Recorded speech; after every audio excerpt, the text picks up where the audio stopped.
Gang case is in the hospital after he was stabbed at the Fulton County Jail. Most of them have not been convicted of a crime. They're waiting for their day in trial. And they come out of that jail with horrific scars on your body, and some of them get killed before they get their day in trial. Back to Mr. Jackson, Stillwell Jackson. Imagine had he got murdered. Imagine if he was murdered in that trial, in that jail, before his trial ended. What's up, YouTube family? Welcome back to the channel. Man, today we're going to dig deeper into a shocking development in the YSL trial. One of the defendants, Shannon Jackson, also known as SB, is definitely making headlines for filing a class action lawsuit against Fulton County Jail. And if you thought it was just speculation before, wait until you hear these allegations, life-threatening conditions, multiple attempts on his life, and a system that might be actually turning a blind eye. So ask yourself this: is SB being targeted deliberately, or is this just a reflection of the jail's failing condition? Before we dig deep, y'all make sure y'all subscribe to the channel if you're not subscribed. Tap that notification bell so you won't miss a drop, and definitely hit the like button to help the channel continue to grow. Y'all know the vibes. Grab a seat. We finna dig deep.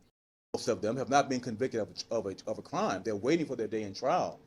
And they come out of that jail with horrific scars on your body, and some of them get killed before they get their day in trial. Back to Mr. Jackson, Stillwell Jackson.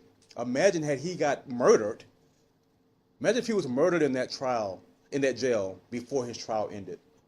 Right? He could have been murdered because of these unconstitutional conditions of non-working locks and these shanks and knives being made by inmates. He could have been murdered.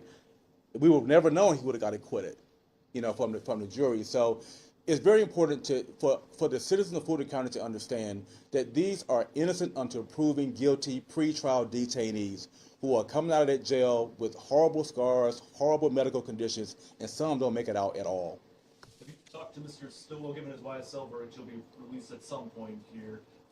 I met with him last week. I don't know if anxious is the right word, but given the conditions you're describing in the jail, what is his thought on eventually getting out of the jail soon? I mean, clearly, like anyone else, he can't wait to be released from jail. But right now, he is very relieved that the jury acquitted him of all charges after being in this jail for 3 years and almost losing his life twice. We believe he will be out soon. But we're just thankful that he was able to be alive to see his non-guilty verdict. So just to bring everybody up to speed, here's the situation. SB is definitely suing Fulton County Jail, citing repeated attempts on his life. Reports reveal that he's been attacked 2 or 3 times with makeshift weapons crafted from jailhouse material. Now this could be metal shavings, pieces of brick, mortar, anything. But just imagine getting poked with that, on top of getting poked, possibly infection. Let that sink in. And not to mention, homemade weapons in a supposedly secure environment. The question is, why and who allowed it? Let's dig. Rehab this jail. What do you see on behalf of your plaintiffs as the ultimate answer? This case has been filed, as you can see, against the Fulton County Jail, against Sheriff Labatt and the chief jailer. For the reasons that were mentioned, it's difficult to hold the Fulton County commissioners liable for what happens at the jail, even though they fund the jail. Sheriff Labatt ultimately has responsibility over the jail, so we believe that the proper place for blame here is at the sheriff's office, sheriff's department. You also named a few corrections officers in the lawsuit as well. How grassroots do you see this problem as? Was that kind of part of the reason why you decided to include employees corrections officers? Well, let me be clear. The employees were in the Davion Blake case, not in the class action. All right, the class action is just against Sheriff Labatt and the chief jailer. For every case where you have detention officers who ignore conditions in the jail and they know that their inmates or detainees are put in a dangerous condition and they don't do anything about it, it's called deliberate indifference. And in Davion Blake's case, those officers were aware that he was in a dangerous place. He had been stabbed several times before he was killed, and they did nothing to protect him. And that's unconstitutional. So that's why we were able to list them separately in the Davion Blake case. So let's dig. Now here's where it gets even more alarming. Now the Fulton County Jail has actually been under scrutiny for its conditions for years. Overcrowding, understaffing, and inadequate safety measures. But when it comes to high profile cases like the YSL trial, shouldn't there be tighter control and oversight of the actual jail and the floor, or better yet the doors? And how do makeshift weapons even get made, let alone used repeatedly? Does the situation with Mr. Blake not sound like the situation with SB? Let's dig. A separate lawsuit for Davion Blake, Right. And then you said the lead plaintiff is Shannon Jackson. And Not for that one. The Shannon Jackson and Kenyon Hambrick are the lead class action plaintiffs. Okay. Davion Blake that's a separate case just for his estate. Yeah. Sure. Have you been able to talk to Sherman Labatt before you filed this class action, or are you just going to let the courts handle it and go through the legal We believe that enough talking has happened, frankly. I mean, I have been suing the Fulton County Jail for many, many years, as you guys have followed, my career and all these cases that we've been following for many years. The time for talking is over. And the time for just settling cases is also over. It's important to note that, these families should be paid for their loved ones being maimed and killed, no doubt about it. But the class action lawsuit, we need change in Fulton County. We need the jail to change. The state of Georgia has investigated the jail. Nothing happened. Fulton County commissioners have investigated the jail. Nothing's happened. U.S. Department of Justice has investigated the jail, issued their report. Now we want a federal judge to declare that the Fulton County Jail. I guess, what's the tangible part of that? If a judge forces that, is it forcing the county to spend money to have more staffing and to fix these issues that, the things that get turned into shanks and the conditions there, or just what's the tangible part that our viewers can understand? The tangible part is make all the necessary changes, such as staffing, such as the facility so the inmates are not making shanks and knives from jail materials, sanitation procedures to make sure that these kind of horrible injuries don't occur, and then to make sure that the judge has oversight of the jail to report back to the court. So the court is satisfied that these changes have been made. And then the court can issue a ruling that is satisfied that the changes have been made. They have someone to answer to other than the Fulton County Commission, who does nothing. That's the point. And that's a thorny legal issue for us as lawyers. If we sue the Fulton County Commissioners, we get thrown out of court, right? They're not the sheriff. You can't blame them for the death of Davion Blake. What did they do to kill Davion Blake, right? So we have a hard time suing the commission, to your point. So we have to sue the sheriff because he does have responsibility and his officers do. But the court, to your point, can order the commissioners to make sure that the sheriff has what he needs to make the problems go away and to fix the problem. So we have the case against the sheriff, but I agree with you that the sheriff agrees with us about these problems. He needs the funding, but for legal reasons, we hope that the federal judge understands the legal issues that you brought up and that he's able to order the commissioners to do what they have to do to make sure that the sheriff has what he needs. Now, let's dig a little bit deeper. Now, I like his choice of words. I'm starting to notice that everything when it comes to Fulton County is about words. Now, he said that they need funding in order for them to be able to rehabilitate and ensure the safety of the individuals within the jail that's federally funded. Let that sink in. Second thing is, where do these funds come from? Did we not just go through a whole RICO trial that proved absolutely nothing that the taxpayers actually just paid for? Now, the rehabilitation comes from who? The government's federal fund, general fund, whichever one of the two. Now, who's over that? The DA's office. Who has those records? The DA's office. Who refuses to disclose the actual financial records for Fulton County? The DA's office. But it's interesting because the entire DA's office is going up, but the jail conditions are going down. So where's the money? Is this attorney actually right? Are the conditions and the funds actually being allocated elsewhere that should be allocated to the actual rehabilitation and safety of these individuals within Fulton County Jail? In my opinion, it's all in the watch. Let's dig. What have you heard from the families? What have I heard? The families are continue to be outraged. We get calls almost every day from someone in the Fulton County Jail who's outraged at what has happened. And they continue to just feel hopeless. Even when you see these settlements that have happened, like the Sean Thompson settlement, you hear about other settlements, but the problems continue, right? It is time for the Fulton County to stop paying people off and to fix the jail. We have to, at some point in time, someone has to make sure, for all of our sake, this is all of our jail. All of us who live in and travel through Fulton County can end up in that jail for any possible reason. And what a horrible situation it would be if you can't make it out, if you come out, maimed or diseased somehow due to conditions. So everyone is exasperated with the issues in the jail because nothing happens. You come case after case, death after death. We're back here again, and nothing's changed. We're hoping that this class action lawsuit, finally a judge will have oversight and force these changes at the jail.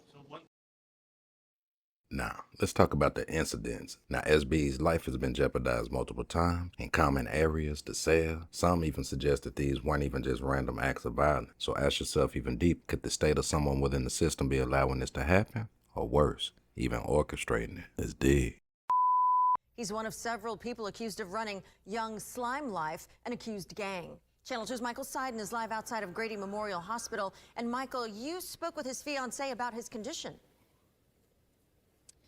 That's right, Wendy. In the last hour or so, I was on a Zoom with Shannon Stillwell's fiance. She told me she's still shaken by what happened. She says her loved one was actually stabbed once in the stomach, once in the back, and then he went undergone surgery for 2 hours, but he is now making a recovery. Meantime, Fulton County Sheriff's Office still trying to determine the circumstances surrounding this violence. I love you, and I'm praying for you. I'm by your side. The fiance of YSL defendant Shannon Stillwell says she is still shaken but grateful that her loved one is alive after he was stabbed multiple times overnight at the Fulton County Jail. I found out he was stabbed in his back and in his stomach, and he was in surgery for 2 hours. Investigators with the Fulton County Sheriff's Office says it all happened during a fight involving Stillwell and another fellow inmate, now identified as Willie Brown. Brown, who is charged with murdering someone in East Point, is accused of using a shank to stab Stillwell multiple times. Let me go ahead and take roll for the morning. In court this morning, Stillwell was visibly absent. His attorneys and prosecutors seen here as they met with the judge. Moments later, the jury was sent home for the day. Ladies and gentlemen, we've had a medical issue come up with one of our participants, so I'm going to have to recess for today, okay? Guys, this is the second time that Shannon Stillwell has been stabbed in the custody of the Fulton County Jail. Last time happened in the summer of 2022. Now, his fiancée says she doesn't understand how this could have happened because he was supposed to be in protective custody. Well, I've reached out to the sheriff's office. I'm getting an answer from officials there, and that'll be part of the story on Channel 2 Action News at 5 o'clock. Hearing case about the stabbing of defendant Shannon Stillwell. Now, Stillwell faces 2 murder charges, among other counts, and stands trial with 5 other co-defendants, including the rapper Young Thug. All of the defendants are on trial for participation in a criminal street gang called Young Slime Life, or YSL. We have reporter Michael Seiden. He is from WSB TV, joining us live from outside the hospital. Michael, thank you so much for joining us. What can you tell us about what's happening with Shannon Stillwell and all about that stabbing?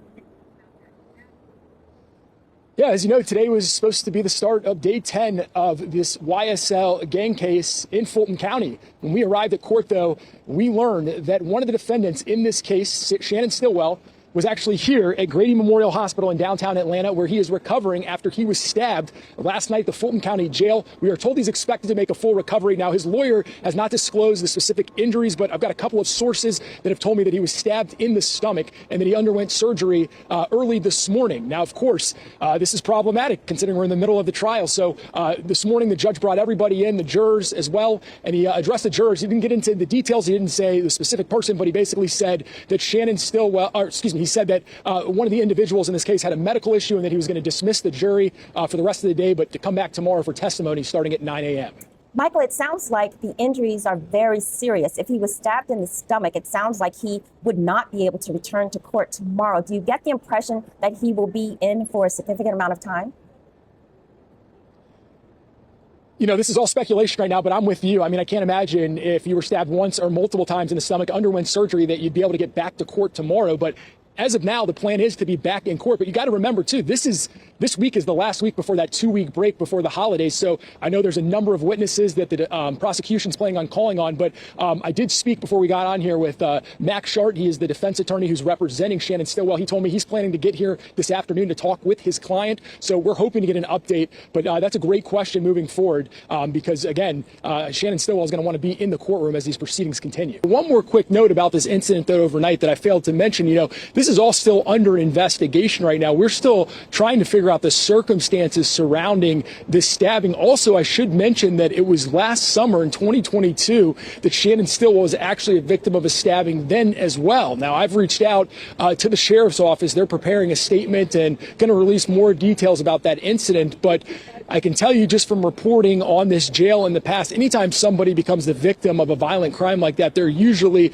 moved into protective custody. Now, if this was the case this time, we're not sure yet. We're still working to get that confirmed. And I should also mention, as many of your viewers probably know, the jail is under a federal investigation right now from the U.S.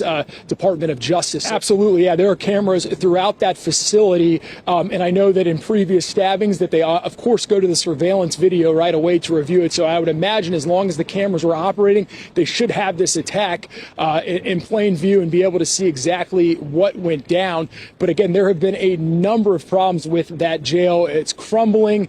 We have seen inmates making shanks and homemade knives out of the crumbling pieces of that jail. So it's just a mess in there. I've also done reports before on the latches on the cells being unlocked so that inmates are just able to walk around freely. So it'll be interesting to see, but absolutely surveillance video, I would imagine, would be the first thing they're looking at.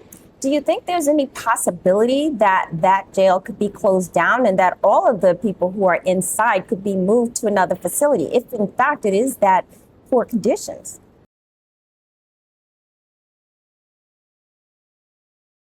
Referred to in the YSL trial as Stillwell, but his legal name is Shannon Jackson, according to him, when I met with him. So I think he would know. I said, man, what is your name? Right. I've heard it so many ways, but he told me Shannon Jackson. Yeah. And he signed my document, Shannon Jackson. So I'm going to take his word for it. That and he is the lead plaintiff in the class action lawsuit. He and, well, there are two. He and Kenjan Hambrick are the lead plaintiffs in the class action lawsuit. Correct. But the separate one is Davion Blake. The estate of Davion Blake for the life of Davion Blake. He was killed. So yeah, his family is bringing that one. Gotcha. Yeah. One last question. What's your hope for clients like Mr. Jackson that's still in custody, or everyday new detainees are coming in? It seems like the county and sheriff are obviously at a stalemate here, but the process you're describing is months until it's classified as a class action lawsuit. Then we go through the whole legal process of just that suit. You could be talking about years here. Absolutely. What is your hope that the county and sheriff can do during that year-long process before you can get that relief? Well, I mean, look, we all know the issues. I mean, we've talked about them for years. I mean, we hope that just by filing this lawsuit, that the Fulton County Commissioners will do more to help repair the jail before the judge has to order them to do so. We hope they just take it upon themselves to, in the pending time that you're talking about. It could take years. So I hope that the Fulton County Commissioners will make changes before the judge orders them to do so. Yeah, but also, the families must be compensated, obviously, for those who have been injured. But I just want to stress enough that, it's not just about compensation, because it's not fixing the problem. We'll be here 10 years from now talking about another 100 deaths in the jail. But we really, really want systemic change. We want the judge, again, to order and oversee the changes at the jail to make sure that they happen. What's adequate for any new detainees coming in? Absolutely, yeah. Yeah, and not to mention that, this is for people who are there now, but, I mean, it has to be fixed for the future. I mean, we have to fix this jail at some point in time. It can't just go on as business as usual with everyone, federal, state, local. We all know the problem, but no one's doing anything about it. Hopefully the judge will. So we see the conditions of the actual jail. We actually see and we've heard the events that have actually been occurring within the jail and within the judicial system. So are they actually turning a blind eye? Do inmates just get to control the jail? They walk the floors, do whatever, attacked in PC, or he's supposed to be in PC? Either way it went, Lucci was in PC, he was attacked, so make that make sense. Who's responsible at this point when it comes to the life of these actual defendants? And again, just because you're in jail doesn't make you guilty before innocent. But as you see, guilty or not, it still doesn't change the actual condition. Which brings me to my next big question. Is SB actually being targeted because of his alleged position? Is he actually being specifically targeted? Or could his connection to the YSL case be making him a target for his enemies both inside the jail and outside the jail? Or is this just another tragic example of how the conditions in Fulton County Jail are putting all inmates at risk? Were the actions of this jail actually negligence or deliberate attacks? Now, luckily, with this lawsuit, it could actually expose the systematic failures and even bring reform. But proving intent or conspiracy on the state shouldn't actually even be too difficult. But ask yourself this, is this lawsuit an actual smart move for SB? On one hand, it's a bold stand against a broken system. On the other hand, it could make him an even bigger target, especially considering the fact that he actually has a bond hearing next Tuesday on the 17th. Ask yourself this, filing a lawsuit like this while he's still inside the system he's challenging, does this actually escalate the risk he's already facing, especially when it comes to his life and surviving? But even on a broader spectrum, how many other lives are actually being put at risk because of these actual conditions? And more important, is the justice system really just going to continue to turn a blind eye instead of fixing it? In my opinion, they all should actually sue the suspects and the victim. Let that sink in. This lawsuit is more than just a legal battle. It's about accountability, justice, and actually protecting those that are inside. Think about those that are exposed to those conditions that aren't even actually guilty. This is actually almost like putting somebody in a place saying, hey, you were guilty before proven innocent. And then the thing, you keep walking around and you keep happening to bump into your enemies. They accidentally get a piece of the door, a piece of the floor, a piece of the brick, the mortar that has asbestos, mold, black mildew, and you get poked. You survive. But then you pass from infection, from the poking, not even the actual poking, the infection. It's a lot to actually consider. So ask yourself this, is SB making the right move actually suing Fulton County in this class action lawsuit? My opinion, absolutely. Is SB actually being targeted? Good question. My personal opinion, I feel like the last two defendants have definitely been targeted by those individuals, whether it was from the state or was an orchestrated play from within inside the actual jails. Just my personal opinion. Y'all make sure y'all jump in the comments. Let me know y'all's thoughts. As you see, it's a slow process for success, and sometimes it sucks. The greater the height, the greater the weight. As always, I'm your host, Jay. Until next time, remember, the life you save might be your very own. Y'all jump in the comments, subscribe to this channel. If you're not subscribed, tap the notification and turn the notification bells on. And always remember, stay vigilant, stay safe, and stay dangerous. As always, till next time, gone.